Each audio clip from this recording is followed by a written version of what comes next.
Hello everyone, this is Dr. Hina Dawar. Welcome to Textbook Super Coaching. आप में से काफी सारे स्टूडेंट्स इस समय प्रिपेयर कर रहे हैं for Lucknow university. Lucknow university क्या, काफी सारे बच्चों ने काफी सारी यूनिवर्सिटीज में अप्लाई किया है फॉर पीएचडी एडमिशन। और पीएचडी एडमिशन में आपको मालूम है कि सबसे ज्यादा इंपॉर्टेंट होता है एक अच्छा रिसर्च प्रपोजल प्रेजेंट करना। तो इस समय हमें काफी सारे बच्चों के मैसेजेस रिसीव हुए हैं कि मैम हमारा रिसर्च प्रपोजल का प्रेजेंटेशन है, प्लीज हमें गाइड कीजिए कि हम किस तरह से अपना बेस्ट दे पाएं जब हम रिसर्च प्रपोजल लेकर जाएं।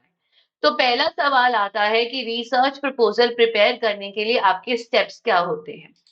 तो सबसे पहले आपको ये याद रखना है, जब भी आप एक रिसर्च प्रपोजल बनाकर ले जा रहे हैं, that means you are proposing somebody. आपको ये बताना है कि आप एक बेस्ट कैंडिडेट हो, बोलकर नहीं, अपने प्रेजेंटेशन के जरिए। इस रिसर्च प्रपोजल में क्या क्या स्टेप्स है पहले ये जान लीजिए। सबसे पहले आपका होगा चैप्टर नंबर 1, जहां पर आप देंगे ब्रीफ इंट्रोडक्शन अपने टॉपिक के बारे में, और साथ में आप बताएंगे अपने टॉपिक से जुड़े हुए कीवर्ड्स। और इसी के साथ आप ये लिखेंगे कि आप इस एरिया पर काम क्यों करना चाहते हैं, नीड ऑफ द स्टडी। फिर चैप्टर नंबर 2 में आप दोगे रिव्यू ऑफ रिलेटेड लिटरेचर, यानी अपनी स्टडी से जुड़े हुए आपने कम से कम 5 से 6 पेपर्स या 5 से 6 स्टडीज मेंशन करनी है जो आपके ही काम से मिलती जुलती है। ठीक है। देन कोशिश कीजिएगा ये लास्ट 5 से 7 साल की बीच की स्टडीज हो। देन स्टेप नंबर 3 आप बताएंगे आपके ऑब्जेक्टिव्स, आपके हाइपोथेसिस। जरूरी नहीं है हर स्टडी में हाइपोथेसिस हो। आपका सैंपल क्या रहेगा, आप टूल क्या यूज करने वाले, ये चीजें मेंशन होंगी आपकी चैप्टर नंबर 3 में। अब सबसे बड़ी कंफ्यूजन आप लोगों को ये रहती है कि मैम ये लिखना कैसे है। अब ध्यान से देखिए, मैं आज आपको इसका डेमो देने वाली हूँ। आई होप आप लोगों को मेरा अब स्क्रीन दिख रहा होगा, गूगल क्रोम दिख रहा होगा, है ना। अब देखिए, आपने सोचा है कि आप रिसर्च पेपर लिखना चाहते हो एनईपी 2020 एंड स्कूल एजुकेशन पर। अब ध्यान से देखिए करना क्या है, गूगल पर जाइए, लिखिए research papers on NEP 2020 and school education. ये है आपका स्टेप नंबर 1। अब आप देख रहे हैं इतने सारे पेपर ओपन हो चुके हैं, और यही काम करेंगे आपके रिसर्च के इंट्रोडक्शन का और आपके रिव्यू का। आप इन सारे पेपर्स को ओपन कर लीजिए।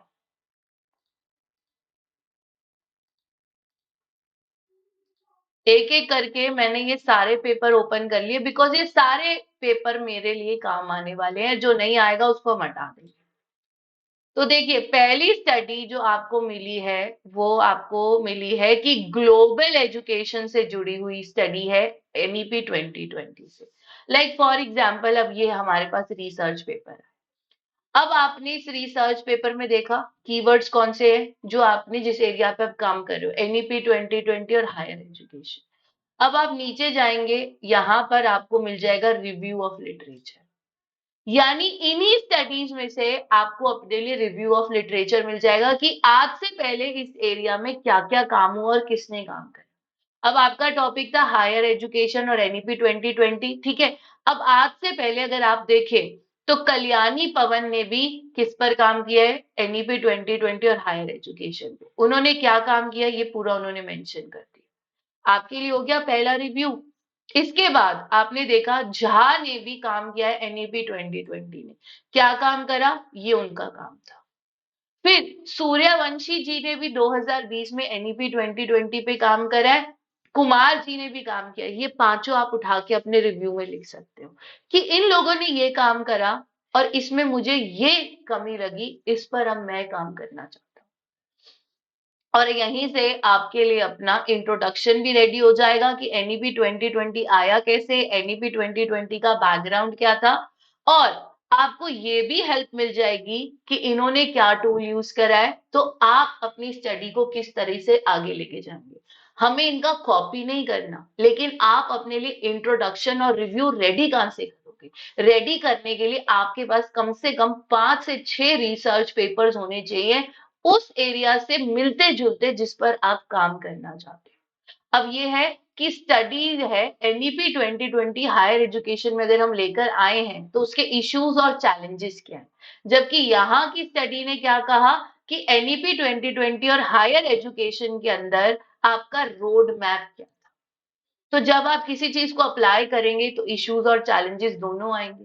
देखिए अब यहाँ पर भी अगर आप इसके अंदर जाएंगे, देखिए पूरा बच्चे का सबमिट हुआ है।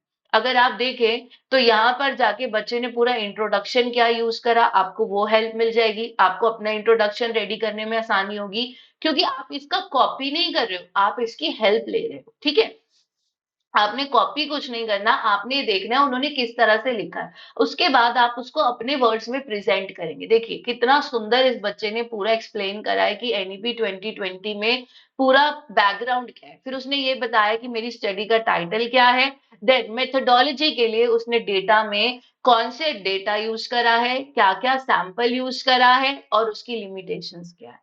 ठीक है, ऐसे ही आपको एक और आ गई एनईपी 2020 के इश्यूज एंड चैलेंजेस।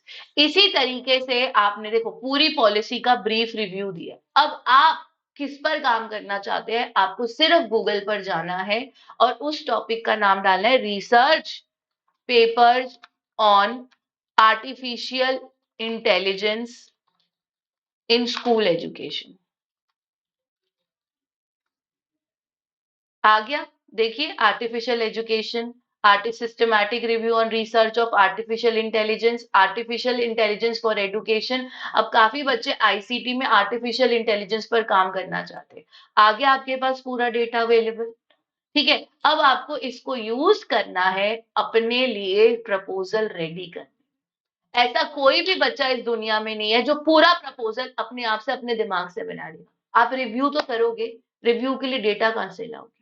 आज से पहले इस एरिया में क्या काम हुआ है ये आपसे पहले पूछा जाएगा, और आपको उसमें क्या कमी लगी जो आप ये काम कर रहे हैं। तो देखिए, और अब आप कहेंगे हम हिंदी मीडियम के स्टूडेंट्स हैं, तो आप लिख सकते हो research papers on school education in Hindi. देखिए आपके पास अब जो रिसर्च पेपर्स खुलेंगे वो हिंदी भाषा के आ गए, ये आ गए ना हिंदी भाषा के सारे आपके। So this is the way you need to begin with your work, otherwise आप अटके रह जाओगे और आप दूसरों से पूछते रह जाओगे। तो आपका पॉइंट क्या है, आपको ये मेक श्योर करना है कि आप जब भी रिसर्च के ऊपर काम करें, कम से कम स्टेप नंबर 1 है अपने टॉपिक से सिमिलर 5 से 6 रिसर्च पेपर्स आपको डाउनलोड करने, and that is the primary job. Clear to everyone. अब जब आप हॉल के अंदर जाएंगे अपना प्रेजेंटेशन देंगे तो आपको किस तरह के सवाल आ सकते हैं। पहला, कि आप बेस्ट कैंडिडेट क्यों हैं। आपको ये बताना पड़ेगा why I am the best candidate. आप उन्हें बताएंगे कि मेरा नेट जेआरएफ क्वालिफाइड है और मेरा कीन इंटरेस्ट है, मैंने इससे इस रिसर्च करने के लिए इतनी ज्यादा स्टडी करी है। तभी मैं आपको कह रही हूँ जब तक आप 5 से 6 रिसर्च पेपर्स डाउनलोड नहीं करोगे आपकी वो वोकैबुलरी बिल्डअप नहीं होगी। आप जब तक उन्हें पढ़ोगे नहीं, समझोगे नहीं, आपको समझ नहीं आएगा कि मैं ये काम क्यों करना चाहता हूँ और इस काम में नया क्या है। क्योंकि अगर आप सेम काम करेंगे तो आपको ऑब्वियसली आउट कर दिया जाएगा। आपको ये बताना है उस काम में कमी क्या है। तो आप ये कॉन्फिडेंस आप में कब आएगा, जब आप उससे जुड़े हुए 5 से 6 पेपर्स पढ़ेंगे। वही आपको एक गुड कैंडिडेट बनाएगा, बाकियों से अलग बनाएगा। दूसरी बात, आपको ये पता होना चाहिए कि आपकी ये स्टडी आज से 5 साल के बाद कैसे हेल्पफुल रहेगी। ये सबसे पहला क्वेश्चन आएगा कि इस स्टडी की जरूरत क्या है, क्यों कर रहे हो आप इस एरिया पे का। आपको उन्हें बताना है कि आने वाले, ये नहीं आज, आपको बताना है आज से 5 साल बाद ये क्यों यूजफुल है। क्योंकि अब जब आप पीएचडी में एडमिशन लोगे 5 से 6 साल में आप उसे कंप्लीट करोगे। आपको ये पता होना चाहिए मेरे स्टडी के ऑब्जेक्टिव्स क्या हैं। मेरे स्टडी में अगर हाइपोथेसिस है तो वो क्या है, जरूरी नहीं हर स्टडी में हाइपोथेसिस हो, बट अगर है तो आपके इंडिपेंडेंट वेरिएबल कौन सा है, डिपेंडेंट कौन सा है, आप उनके बीच में क्या रिलेशनशिप फाइंड आउट करना चाह रहे हो। आप जो सैंपल लोगे वो सैंपल आप कैसे कलेक्ट करोगे। आपका सैंपल के लिए आप प्रोबेबिलिटी टेक्निक यूज कर रहे हो, नॉन प्रोबेबिलिटी की टेक्निक यूज कर रहे हो। और आपने ये प्रपोजल बनाने के लिए किन किन सोर्सेस को कंसिडर किया था?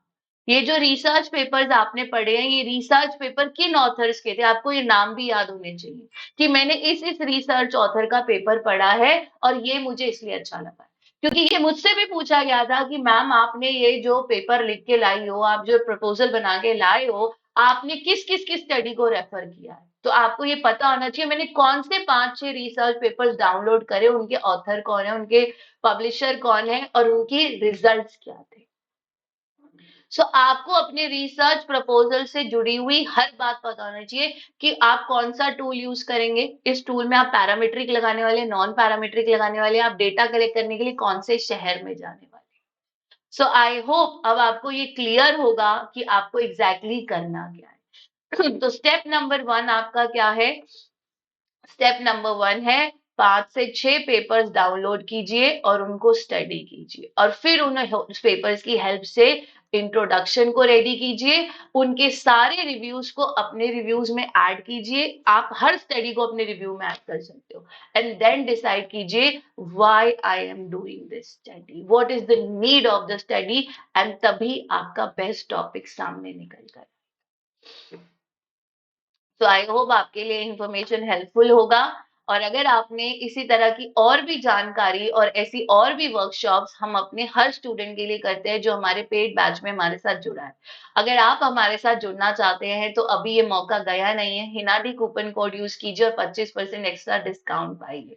स्टूडेंट्स, अगर आप आज ज्वाइन करते हैं तो इसके साथ आपको बूस्टर कोर्स इंक्लूडेड मिलेगा, सो मेक श्योर आप इस मौके को जाने ना दें। Thank you everyone for joining in, God bless you and keep smiling. And video को लाइक शेयर सब्सक्राइब जरूर कीजिएगा और कमेंट सेक्शन में अपना फीडबैक जरूर दीजिएगा कि वीडियो कैसा है।